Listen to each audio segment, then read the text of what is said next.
ইব্রাহিম আলাইহিস সালাম বলেছিলেন, আল্লাহ পাক আমি কাবা বাইতুল্লাহ নির্মাণ করব কোথায়? আমি কাবা বাইতুল্লাহ নির্মাণ করবটা কোথায়? আল্লাহ পাক আপনি আমাকে জানিয়ে দিন।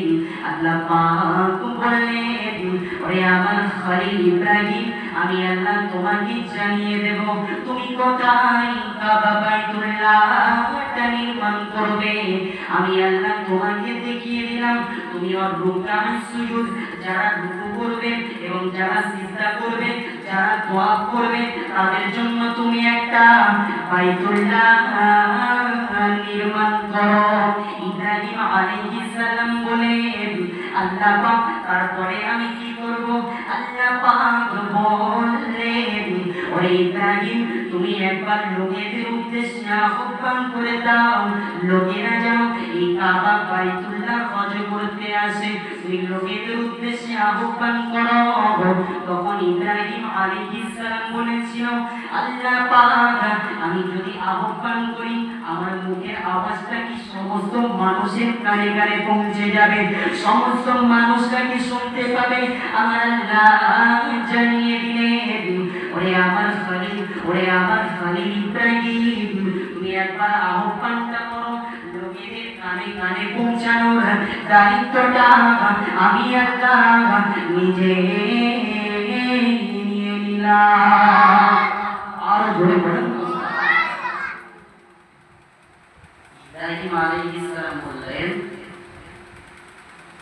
আল্লাহ পাক আপনি তো আমাকে আহ্বান করতে বলছেন যে এখানে তোমরা হজ করো কাবা বাইতুল্লাহ, এই আহ্বানটা করব। আমার গলার আওয়াজ কতটা জোরে? আর একটা মানুষের গলার আওয়াজ কত জোরে বাবা? আরে হ্যাঁ বলেন না, কতটা জোরে? বেশি জোরে নয়। আল্লাহ পাক বলেছেন, ইব্রাহিম আমি তোমার শুধু দায়িত্ব দিয়েছি আহ্বান করা, লোককে ডাকা, ব্যাস এতটুকু তুমি ডাকো। তারপরে আমি আল্লাহ প্রত্যেকটা মানুষের কানে কানে এই আওয়াজটা পৌঁছে দেবো। একবার জোরে বলেন। যখন ইব্রাহিম আলাইহিস সালাম আহ্বান করেছিল এসো বাইতুল্লাহ হজ করো, তখন আমরা কি পৃথিবীর জমিনে ছিলাম বাবা? ছিলাম? সব আমরা আলামে আরওয়াতে ছিলাম। আল্লাহ পাক যাদের তকদিরে হজ করা লিখে দিয়েছে তারা সেখান থেকে বলেছিল লাব্বাইক আল্লাহুম্মা লাব্বাইক। যারা উত্তরটা দিয়েছিল তারাই পাসপোর্ট ভিসা করে আজকে বাইতুল্লাহ যাচ্ছে। যারা উত্তর দিয়েছে, আমি যদি বলে থাকি আমি পাঁচটা ইমাম হই না কেন, আমি যদি সেদিন বলে থাকি লাব্বাইক আল্লাহুম্মা লাব্বাইক, আল্লাহ পাক ঠিক পৌঁছে দেবে। এই হচ্ছে কারিশমা। তো আমরা এটা তো জানলাম, ইতিহাস আমরা শুনেছি, কিন্তু এই যে হজ তাদের উপরে আল্লাহ ফরজ করলেন এটা আমরা জানতাম না। হজ কাদের উপরে ফরজ এটা আমরা জানি না। আমার আল্লাহ পাক সেটাও বলে দিলেন। আমার আল্লাহ পাক জানিয়ে দিলেন, ওরে আমার বান্দা বান্দিরা, ওরে আমার বান্দা বান্দিরা, আমি আল্লাহ কাদের উপরে হজকে ফরজ করেছি, আমি আল্লাহ কাদের উপরে হজকে ফরজ করেছি। বান্দা যদি এটা তুই জানতে চাস, একবার কোরআনে কারীমের দিকে তাকা, একবার কালো কালির দিকে তাকা। আমি আল্লাহ ওখানে সাফ জানিয়ে দিয়েছি, ওয়ালিল্লাহি আলান নাসি হজ্জুল বাইতি মান ইসতাতা ইলাইহি সাবিলা। আমার যুবকেরা, আমার বন্ধুরা, শুনে রেখে দিন বাবা, জেনে রেখে দিন বাবা, আমার আল্লাহ পাক জানিয়ে দিলেন আমি আল্লাহকে খুশি করার জন্য দুনিয়ার লোকে তোমাকে হাজী বলবে, লোকে তোমাকে গাজী বলবে, লোকে তোমাকে নাম করবে, সেই উদ্দেশ্যে নয়, বরং আমি আল্লাহ আমাকে খুশি করার জন্য আর আমি আল্লাহ তাদের উপরে হজকে ফরজ করে দিলাম যারা বাইতুল্লাহ পর্যন্ত পৌঁছাতে পারবে, বাইতুল্লাহ পর্যন্ত পৌঁছানোর টাকাটা যাদের কাছে আছে, আমি আল্লাহ তাদের উপরে হজটাকে ফরজ করে দিলাম।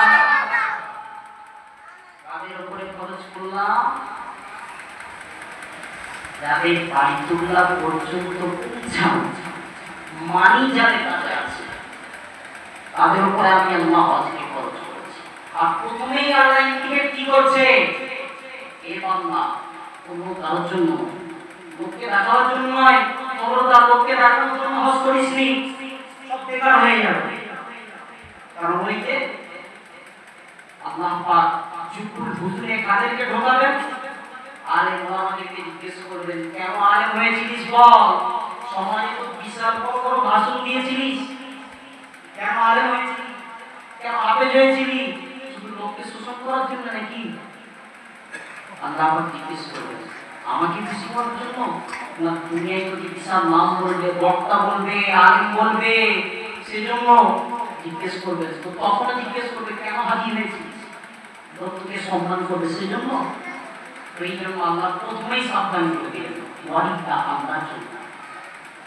আর দ্বিতীয় নম্বর কাদের জন্য হজ করো, যারা বাইতুল্লাহ পর্যন্ত পৌঁছাতে পারে, আল্লাহ পাক তাদের উপরে হজকে খরচ করলেন। তো আমরা এটা জানলাম যে বাইতুল্লাহ পর্যন্ত যাদের পৌঁছানোর অর্থ যাদের কাছে আছে, আল্লাহ পাক তাদের উপরে হজকে খরচ করেছেন। যাদের টাকা আছে, এই নেতানি আম্বানির মতো টাকা অনেক মানুষের আছে, মা টাকা থাকার পরে তারা বাইতুল্লাহ হজ করেন না। তারা বাইতুল্লাহ হজ করে না। অনেক মালদার পার্টি আছে, বাংলায় 2-3টে করে দোকান, ধর্মতলায় টাইলসের দোকান আছে, ওদেরকে যদি বলা হয় আর হজটা করে নে না, আগে ভালো করে পায়ে দাঁড়াইবে, ভালো করে আগে পায়ে দাঁড়ায়, এখন পর্যন্ত নিজের পায়ে দাঁড়াতে পারে, তারপরে হজে যাবো, আগে ভালো করে খুশি। বলছে হজ ফরজ হওয়ার পরে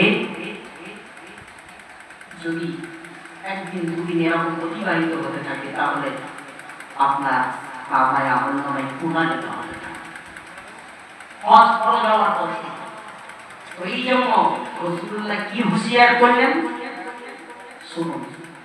রাসূলুল্লাহ জানিয়ে দিলেন, ওরে আমার সাহাবারা, ওরে আমার উম্মতিরা, তোমরা শুনে রাখো, যে ব্যক্তি বাইতুল্লাহ পর্যন্ত পৌঁছানোর অর্থটা যার আছে, বাইতুল্লাহ পর্যন্ত পৌঁছানোর টাকাটা যার আছে, তার সত্ত্বেও যেই ব্যক্তি হজ করলো না, সেই ব্যক্তি ইহুদি হয়ে মরুক কিংবা খ্রিস্টান হয়ে মরুক, আল্লাহ বলছেন আমি আল্লাহ তার কোনো জিম্মেদারি রাখি না।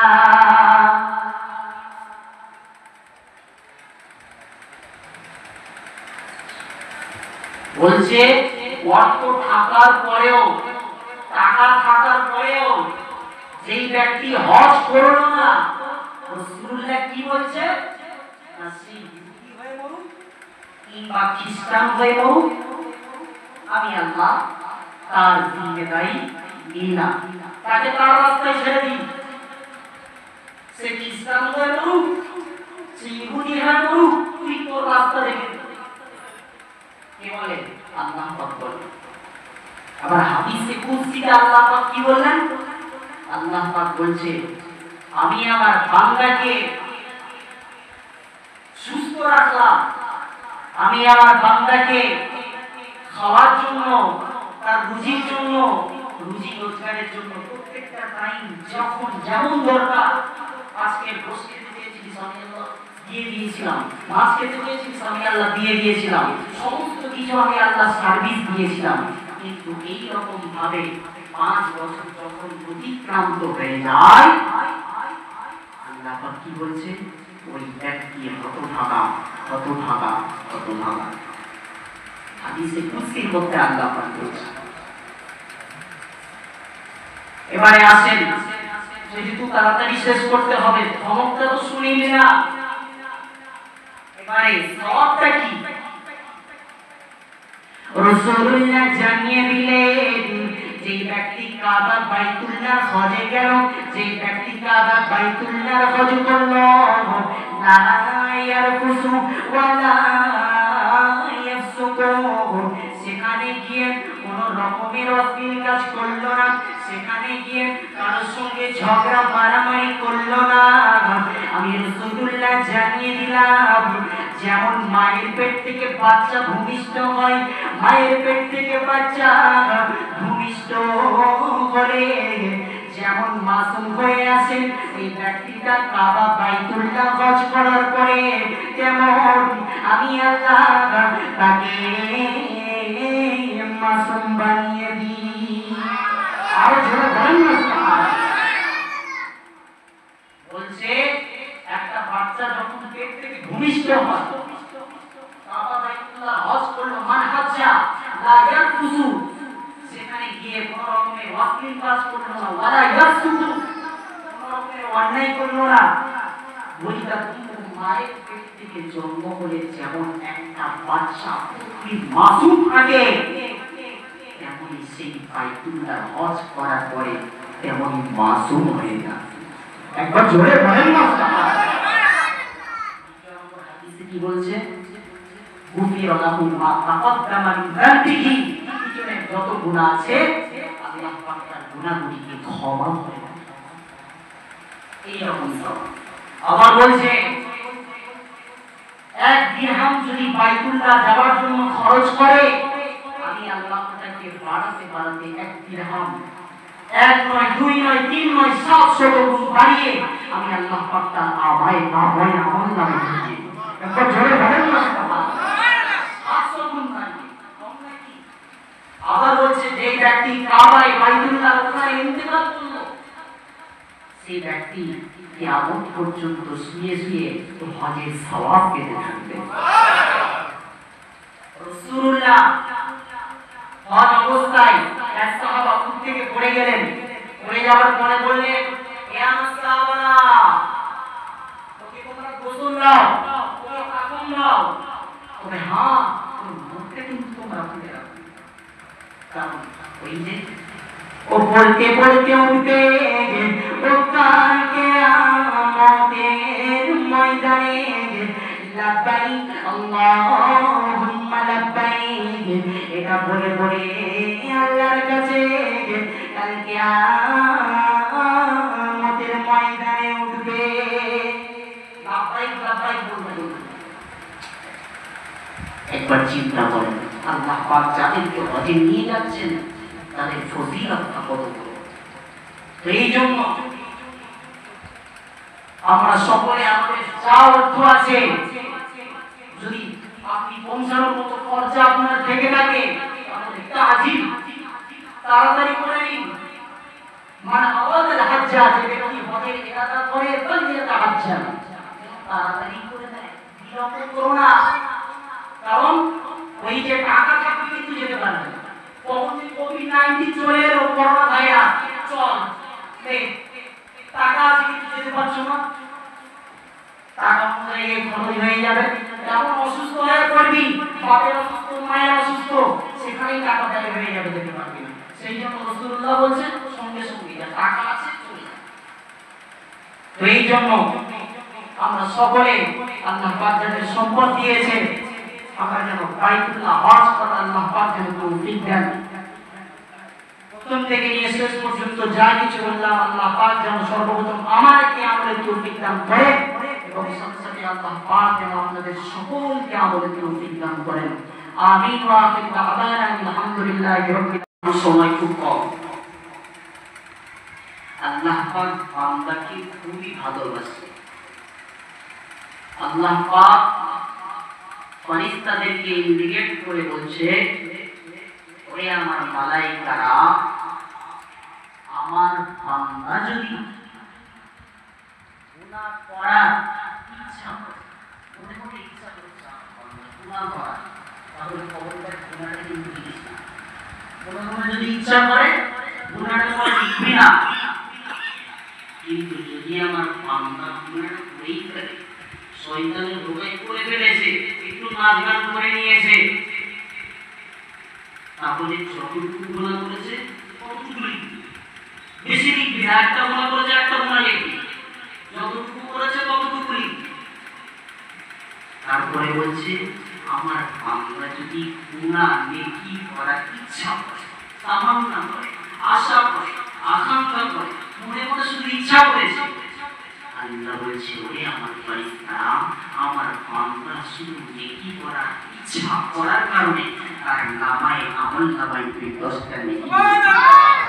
আরেকটু জোরে বলেন। তারপরে বলছে যদি প্রকৃতপক্ষে নেকিটা করেই নেয় তাহলে কি করবি না, ওটাকে পারাতে পারাতে 1 গুণ নয় 2 গুণ নয় 3 গুণ নয় পারাতে পারাতে 700 গুণ পর্যন্ত বাড়িয়ে তার আমল নামায়। আরো জোরে বলেন না। আল্লাহ পাক বান্দাকে কত ভালোবাসে। তো চলেন আলোচনা তো যেহেতু হজকে কেন্দ্র করে আজকে মিলাদ, সেই জন্য এগুলো তো বিষয় বলতেই হবে। তো আমরা যে কাবা বাইতুল্লাহ ভাব দেখছি, কাবা বাইতুল্লাহটা আজকের নয়। কাবা বাইতুল্লাহ প্রথমে আল্লাহ পাক ফেরেশতাদের মাধ্যমে বানিয়েছিলেন।